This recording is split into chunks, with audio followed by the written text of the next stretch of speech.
Hello, BookTube. Hello, my fellow readers. This is my 2017 Books in Review uh, year where I read 77 books, 27 by female authors, 35%.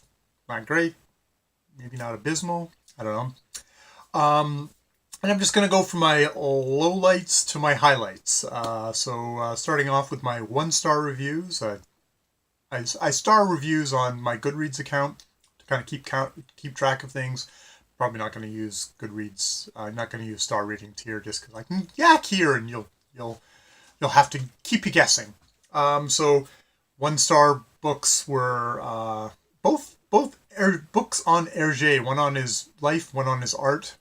That managed to piss me off because Herge comes out of Belgium at a time where there was like a lot of right-wing activity, and he was a part of. He came out of a fascist publication, Tintin. He was in, and the biography goes through all sorts of convolutions to try and avoid any kind of dealing with this head on. That he was fascist. That this came out of fascist stuff, and really compounds the problem of, I want to love Tintin.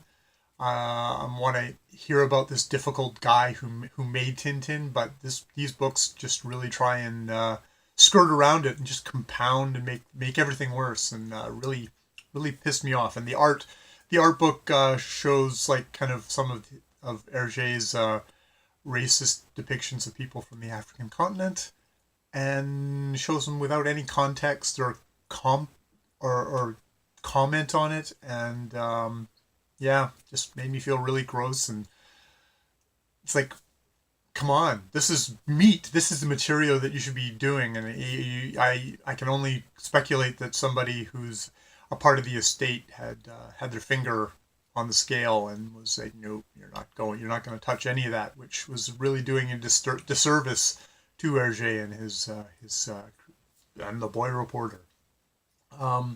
Next up, I at least finished those 2 books. Next up, 2-star books. The Iron Dragon's Daughter by Michael Swanwick was just a book which, really good writer. I did not enjoy myself. He kept on changing the story. You go a bit, he changed the story. You go a bit. I got frustrated. Maybe I was in a bad mood, and I really enjoyed other of his stories. But yeah, this one did not do it for me, and I just put it down and walked away. Another one I walked away from was Sapiens, which is a non-fiction book about all the different sapiens, not just Homo sapiens, that have populated the Earth over its existence. And this book kind of was social evolutionary bullshit, speculation. Author making a lot of sweeping comments based on really, how much information do you have of ancient people's prehistory? But yeah, this and if it'd been snappily written, I probably would have actually listened to it all. But the author was of the school of, let me slowly, painfully work things out, and that it just drove me crazy. And yeah, I skipped to the end, listened to the end, and went, oh, I'm glad I didn't listen to that giant middle part. And yeah, that was enough for me. Let me go on to like 3-star books, which 2-star books there was 13 of. 3-star books there was 31 of, which is the biggest bulk, which is, I guess it's that bell curve of enjoyment or whatever. But even within that, there's very low 3-star books. Stuff like Every Heart Doorway by Shauna McGuire. I've just never. I've tried another. I tried the Rosemary and Rue, which I think it's the start of her big series, and I just don't care about her characters. This one, it had a cool kind of concept, but yeah, just wasn't my cup of. Passing Strange was also a low 3-star, where I loved the love story in there is great. The setting of kind of just post-war San Francisco was awesome, but they also had this fantasy element which at worst just felt tacked on, and at best was just tacked on, but at worst was like sort of a cop-out, like a substitution for lesbians must die at the end of a love story, which I know, I'm sure that's not where the author was going from, but that's kind of the effect it had on me, and I just, yeah. So it's still 3 stars, but very low 3 stars. Up to very high 3 stars, which are like really solid. I enjoyed this book. Maybe it was mind-blowing. Lagoon by Nnedi Okorafor, an alien invasion story taking place in Nigeria, or invasion or first contact story happening in Nigeria, with these elements of the kind of the local religion, spiritualism mixed in, as well as kind of as real concepts, as real manifestations within the story as well. And that was really, really cool, and I'm gonna definitely try more of her books. Helen Wecker's The Golem and the Jinn, Golem and the Jinn, was another really great fantasy book. Golem and the Jinn, it's in, I think it's New York City. Damn it, see, you just lose the things, but a kind of a historical novel of these immigrants, and set in an immigrant thing, but the Golem and the Jinn are immigrants in this story as well, and I really enjoyed that. Then I go up to 4-star books, where I get Kij Johnson, The Dream Quest of Velvet Bow, which is a novella, which is a retelling of The Dream Quest of the Unknown Kadith by Lovecraft. And I loved her telling so much that I then went on and read the novella that Lovecraft had written, and probably loved that, and that became my favorite Lovecraft, because she primed me so well for this kind of a weird dreamlike story. Arthur Schnitzler's, which is very much a kind of a different thing, but it's interesting. It's a novella. It's capturing that mood and getting you into that place and dreamscape. It was just, really, really good stuff. Norse Mythology by Neil Gaiman, which is Gaiman telling Norse myth, which is something I think he was probably born to do. American Gods had a lot of Norse myth in it, a lot of Thor and Loki and Odin, and this has got the whole gang and the actual classic tales, and he tells them in this lucid, clear prose, which is, I think it's the sign of a master, like unadorned, on point storytelling. No, one of the other kind of rare non-fictions on my list is Over the Edge of the World, which is Magellan's circumnavigation of the globe.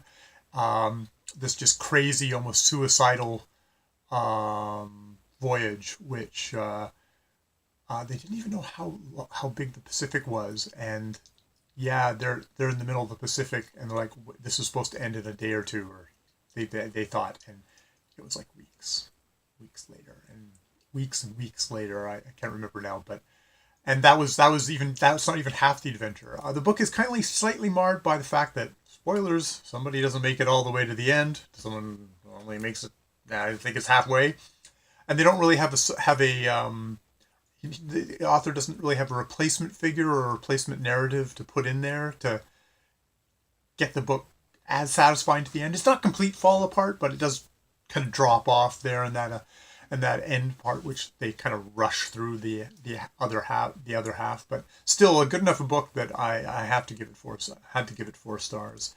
Station 11 by Emily St. John Mandel, kind of this soft apocalypse books. This and the Bone Clocks, David Mitchell, Bone Clocks, by David Mitchell, which it's interesting. Mitchell went very much more genre at the end, where Mandel went much more kind of the literary meditative side, and hers resonated better, even though I'm more the genre guy. So that was a really good book. The Song of Achilles by Madeline Miller was this beautiful love story between Achilles and Patroclus, told in the voice of Patroclus. This is Achilles and Patroclus from Homer's The Iliad, and so I knew how the story was going to end because I'd already read the Iliad and loved that, and this was just beautiful telling of that particular slice of the story. And she's coming out with a new book this year or next year, and I'll be getting that. So yeah, that's like kind of the 23 4-star books. That's a kind of a little sampling of there. And then there were only 4 5-star books that I had. For whatever reason, these are books that have really hit with me, that I think are going to last. I mean, like, 4-star book is a really awesome book, and I don't know, 5-star book is just something that much more. So Tender is the Night by F. Scott Fitzgerald, a guy who I think who basically laid the blueprint for what a lot of contemporary novelists do nowadays, at least the ones of that kind of more poetic, honed writing do. Yeah, yeah, and sometimes I think he suffers from that because it sounds familiar to people, but he's the one who did it first and did it probably arguably the best. With really really well fucked up, despicable characters who I care about, and yeah, yeah, and beautiful language. Yeah, yeah. Anna Karenina, Leo Tolstoy, which it should have been. It's like it should have been the Konstantin Levin book, because that's the character that Tolstoy cares about in this book. I think he gives Anna Karenina a bit of a kicking, actually. She doesn't come off as a very sympathetic character. It'd be interesting to reread the book and see if it changes, because that's the thing with these really great books, is they're slippery little suckers, and they can change on you. So yeah, yeah. The Life of Johnson by James Boswell, which I guess is actually my nonfiction book, because here's the start of biographies as a genre. Modern biographies as a genre, and it's a book that took me forever to read. It has big swaths of just letters reprinted in full, which really just stopped me dead. I think by the end, like this last year, is when I went, okay, I'm going to read this, and I kind of started going. And the thing I learned was, okay, skim through stuff where it's not Johnson and Boswell who knew each other face to face, because that's where the magic is. That's where you get into the meat of the thing, and the other stuff is, it's interesting, but it's not the meat. It's not getting into this very complex, thorny, grotesque, intense fellow who's like probably the greatest reader, the greatest reviewer of our time, and whose writing is very difficult, and I've never been able to particularly get through because it's pretty clotted and thick and difficult in a way that it's defeated me so far, and may always defeat me, because I'm not the great reader of our times. Spoilers for all you people out there on YouTube land who might be thinking that. And then finally, my most contemporaneous book, which is Fun Home by Alison Bechdel, which this is always the subjective thing. I've got a thing of authors' relationships with their fathers, and this is one where she's talking about her closeted, tyrannical, really difficult father who they believe, and probably did, kill himself. It's interesting of interpretation, because that's the thing with suicide, is there are no answers, because the person who would have the answer is dead. Yeah. Yeah, and so, and there's probably a reason why this is on my list, and it's also got Proust in it, which its father was into Proust, so I can love it for that as well. So it really slips. There's something about graphic novels, comics, that just kind of slip through my defenses and really can hit me very hard, and this one did, and I really appreciate it from that one. So yeah, that's my 2017 books. At the moment, it's December the 18th, and I'm reading Oathbringer by Brandon Sanderson, a giant book, but I'm listening to it, so I think I'll actually finish it by the end of the year. And the other giant book I'm actually reading in reading form is the Decameron by Boccaccio, and I might even get through that by the end of the year. In which case, both of them I will put up reviews of them both, and let you know what I felt about them and how I rang out the final days of 2017. So yeah, that's books in review for 2017. I hope your year was a good one. Hope you've had some good books to read. Well, more videos later. Bye for now.